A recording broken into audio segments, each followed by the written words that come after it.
como ha confirmado la ministra hace unos minutos, se confirma un caso positivo de gripe porcina en Valencia, en el Hospital La Fe. Los test que se han hecho esta mañana han confirmado que es positivo, aunque el paciente está asintomático y seguirá un mismo seguimiento, como ha dicho la ministra, el paciente de Almansa, porque viajaban juntos y la ministra ha anunciado que se dará de alta en las próximas horas. Pues yo espero que sea así.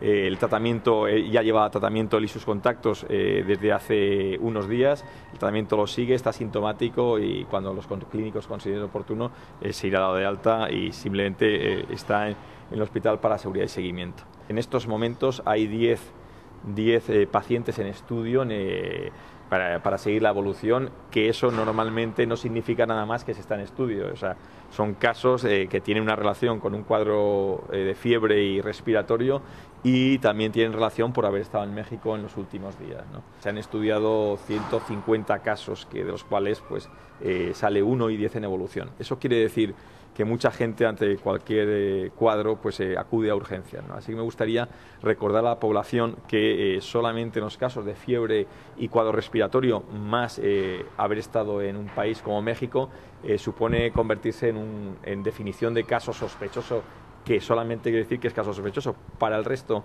el teléfono 112 o el propio centro de salud y su médico de familia puede ser el mejor sitio donde acudir para descartar cualquier caso, que en la mayoría de los casos, pues como digo, son cuadros que no tienen nada que ver con el proceso que estamos viendo.